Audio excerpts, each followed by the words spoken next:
আসসালামু আলাইকুম টিউবরবিপু থেকে সবাইকে স্বাগতম জানাচ্ছি এবং আজকের এই ভিডিওতে ইউটিউবের নতুন একটা আপডেট নিয়ে কথা বলবো। আমি গত যে ভিডিওটা আমাদের চ্যানেলে আপনারা দেখেছেন ওই ভিডিওটা আপলোড করার সময় একটা নোটিশ এসেছে আমার কাছে ইউটিউবের নিউজ যেটা আপডেট রিলেটেড ছিল এবং এটা কপিরাইট এবং যারা ইউটিউবে অ্যাপ ব্যবহার করে ইউটিউবের বিভিন্ন ভিডিও দেখেন তাদের উদ্দেশ্যে কিছু আপডেট রয়েছে। আর সাথে সাথে আমরা কন্টেন্ট ক্রিয়েটররা কীভাবে কপিরাইট স্ট্রাইক পেলে সেটাকে রিমুভ করতে হয় কিংবা কীভাবে আমাদের চ্যানেলে কপিরাইট ক্লাইম আসলে সেটা আমি রিমুভ করতে পারবো, এই বিষয়গুলো নিয়ে আপনাদের সাথে আলোচনা করবো। অনেকেই ফেয়ার ইউজ নিয়ে কাজ করেন, দেখা যায় যে ক্লাইম চলেই আসে, তো স্ট্রাইক চলে আসলে আসলে 90 দিনের আগে করার কিছু থাকে না, বা যে প্রসেসগুলো রয়েছে ইলিগালি যদি কোনো স্ট্রাইক আসে সেটা যদিও রিমুভ করা যায়, লিগালি যদি আপনার কোনো স্ট্রাইক আসে অর্থাৎ আপনি যদি কারো ফুটেজ ইউজ করেন সেক্ষেত্রে যদি আপনার কোনো স্ট্রাইক আসে সেক্ষেত্রে আপনি কী করতে পারেন বা কীভাবে রিমুভ করতে পারেন এই বিষয়বস্তুগুলো নিয়ে ইউটিউব স্টুডিও বেটাতে নতুন আপডেট দেওয়া হয়েছে এবং এটা নিয়েই মূলত আজকের ভিডিওতে কথা বলবো। দেখুন, আমরা যখন ভিডিও আপলোড করি ম্যাক্সিমাম ইউটিউব ক্রিয়েটরই কিন্তু নিজের কন্টেন্ট ছাড়াও নিজের কন্টেন্টের পাশাপাশি অনেক কিছু কন্টেন্ট নিয়ে কাজ করে, তো সেক্ষেত্রে যে সমস্যাটা হয় কপিরাইট ক্লাইম আসে এবং ইউটিউব অ্যাপের যে আপডেটটা রয়েছে সেটা সম্পর্কে একটু পরে কথা বলবো। ফার্স্ট অফ অল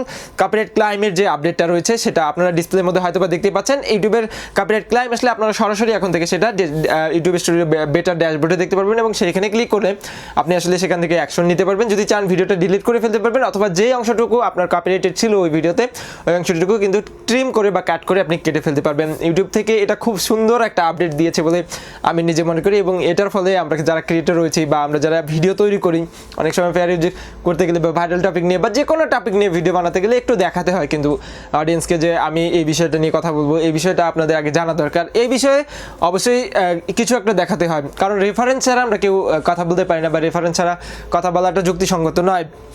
সো এই আপডেটটা আসার পরে আই হোপ যে অনেক ক্রিয়েটরের অনেক উপকারে আসবে। তারপরে যে আপডেটটা রয়েছে সেটা হচ্ছে আপনি যদি আপনার কোনো কপিরাইট কন্টেন্ট ইউজ করেন বা কপিরাইট ক্লাইম আসে আপনার ভিডিওতে সরাসরি কিন্তু আপনারা দেখতে পারবেন। তো আসলে এটা দেখার জন্য অবশ্যই আপনারা চলে যাবেন ভিডিও ম্যানেজারে এবং ওইখান থেকে ড্যাশবোর্ডের ভিডিওসে ক্লিক করবেন, ওইখান থেকে আপনারা দেখতে পারবেন আসলে আপনার চ্যানেলে কপিরাইট কন্টেন্ট বা নট মনিটাইজ হলুদ করা রয়েছে কোনগুলো, এগুলো বিস্তারিত সেখান থেকে দেখতে পারবেন। তো আই হোপ যে যারা ইউটিউবার রয়েছে নতুন এবং পুরাতন নিজের কন্টেন্ট এবং আন্ডার কন্টেন্ট নিয়ে আমরা যারা কাজ করি সবার জন্য এই আপডেটটা খুব বেশি উপকারী রয়েছে। Second of all but not on the list যেটা রয়েছে সেটা হচ্ছে ইউটিউব অ্যাপের আপডেট। আপনারা যদি চান এখন থেকে আপনারা টুডে যে ভিডিওগুলো দেখেছেন ইউটিউবে সেগুলো আপনাদের ইউটিউব অ্যাপের উপরে শো করবে বাই ডিফল্ট এবং আপনারা যেই ভিডিওগুলো অর্ধেক দিকে কেটে দিয়েছেন ওই ভিডিওর লিস্টও শো করবে আপনার ইউটিউব অ্যাপের উপরের দিকে এবং যে ভিডিওগুলো আপনারা এখন দেখেননি আপনার মোস্ট পপুলার ক্রিয়েটর যাদের ভিডিওগুলো আপনার সচরাচর দেখা হয় সেটাও কিন্তু আপনারা চাইলে ওইখানে ক্লিক করলে আপনারা দেখবেন যে প্রতিদিন দেখছেন বাট একদিন একটা এপিসোড বা একদিন একটা ভিডিও মিস করে ফেলেছেন, ওখানে ক্লিক করলে আপনারা কিন্তু দেখবেন। এই অ্যাপের আপডেটটা খুব শীঘ্রই লঞ্চ হতে যাচ্ছে এবং ইউটিউব এক্সপেরিমেন্টালে কিছু ইউটিউব চ্যানেলে বা কিছু অ্যাপে এটা দিয়ে দিয়েছে, আপনারা চাইলে চেক করে দেখতে পারেন। সো আমি চেষ্টা করলাম এই ভিডিওতে পুরো দুইটা যে আপডেটের বিষয়বস্তু রয়েছে সেই দুইটা নিয়ে আপনাদের সাথে কথা বলার জন্য। ভিডিওটি ভালো লাগলে অবশ্যই একটি লাইক দিবেন, কমেন্টে জানাতে ভুলবেন না আপনার মূল্যবান মতামত। চ্যানেল নতুন হলে অবশ্যই সাবস্ক্রাইব মার। আমাদের থেকে ইউটিউব কোর্স করে আপনারা যদি সফল হতে চান তাহলে ভিডিও ডিসক্রিপশন বক্স ফলো করতে পারেন, সেখানে লিঙ্ক, ফোন নাম্বার এবং ইমেল আইডি দেওয়া আছে, আপনারা চাইলে কন্ট্যাক্ট করে বিস্তারিত জানতে পারেন। তো আজকে পর্যন্তই, সবাই ভালো থাকবেন, সুস্থ থাকবেন, আল্লাহ হাফেজ।